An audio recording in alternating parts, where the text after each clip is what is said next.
இடத்துல தாவிகா வந்து எத்தனை இடத்துல நாங்கள் வந்து போட்டியிட போகிறோம், எந்த இடத்துலேருந்து போட்டியிட போகிறோம், நாங்கள் எத்தனை இடத்துல வந்து போட்டியிட போகிறோம், இல்லை அதிமுக வந்து எத்தனை தொகுதி நம்ம வந்து பேச்சுவார்த்தை நடந்துட்டு இருக்காது எதுவுமே தெரியல. அதுக்கு முன்னாடியே ஒரு கணிப்பு அவங்க கொடுத்துருக்குறாங்கன்னா சுதந்திரம் இருக்கு. டெமோக்ரஸி நாங்கள் ரொம்ப நம்புகிறோம். ஸோ டெமோக்ராட்டிக்கலி அவங்களுக்கு எல்லா உரிமையும் இருக்கு, கொடுத்துருக்காங்க, கொடுக்கட்டும். பல இடத்துலையும் நம்ம பார்த்துருக்கோம், திரும்பி வர்றதுக்கு வாய்ப்பே இல்லை. இதே சமீபத்தில் பீகார்ல வந்து பாஜக வந்து அப்படி இப்படி இருக்கு, ஜெயிக்கிறதுக்கு கொஞ்சம் சந்தேகம்தான் அப்படி சொல்லும்போது ஒரு மிகப்பெரிய வெற்றி பீகார்ல பாஜக பார்த்துச்சு.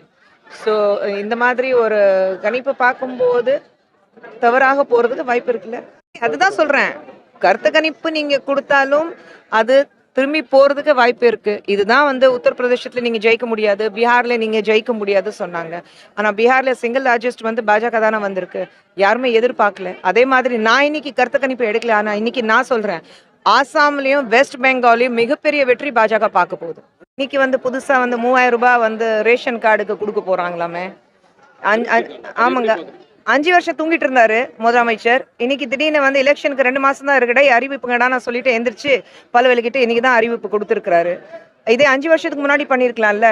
போன தேர்தலில் என்ன சொன்னாங்க, அவங்களுடைய மேனிஃபெஸ்டோல என்ன இருந்தது, அறிவிப்புல என்ன இருந்தது, பெண்களுக்கு இது பண்ணுவோம் கொடுத்தாங்களா? 1000 ரூபாய் ஆரம்பத்தில் 6 மாதம் கொடுத்தாங்க, அதுக்கப்புறம் கொடுக்கவே இல்லை. அப்புறம் திடீர்னு பெண்களுக்கு மறுபடியும் 1000 ரூபாய் கொடுக்க ஆரம்பிச்சாரு. அப்புறம் வந்து இத்தனை நாட்களாக வந்து ஆசிரியர்கள் எல்லாரும் வந்து நம்ம ஒர்க்கர்ஸ், சானிட்டரி ஒர்க்கர்ஸ் எல்லாரும் வந்து போராட்டம் நடத்தினாங்க. அது வரைக்கும் எந்த ஒரு பேச்சுவார்த்தை இல்லை. போராட்டம் நடத்திட்டோம், நமக்கு என்ன?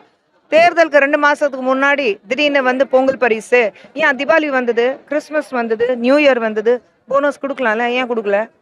அதான் தேர்தலுக்கு முன்னாடி இது எல்லாமே டாக்டிக்ஸ், மக்களை ஏமாத்துறதுக்கான டாக்டிக்ஸ். அந்த டாக்டிக்ஸ் அவங்களுக்கு தான் கரெக்டாக இருக்குது. ஏன்னா மக்களை எப்படி ஏமாற்றணும், லூட் எப்படி பண்ணணும், தனக்கு மட்டும்தான் லாபமாக சாதகமாக என்ன செய்யணும், அது அவங்களால மட்டும்தான் பண்ண முடியும். ஆனால் 3000 மீதி 2000 ரூபாய் அவங்களுக்கு போகணும் இல்லைங்க, எல்லாமே மக்களுக்கு கொடுத்துட்டாக்கா அப்புறம் அவங்க வீட்டில் என்ன போகும்? கொஞ்சம் யோசிச்சு பாருங்களேன். பரவாயில்லையே, அது நான் சேர மாட்டேன் சொல்லலைல்ல, அது வரைக்கும் ஓகே தானுங்க.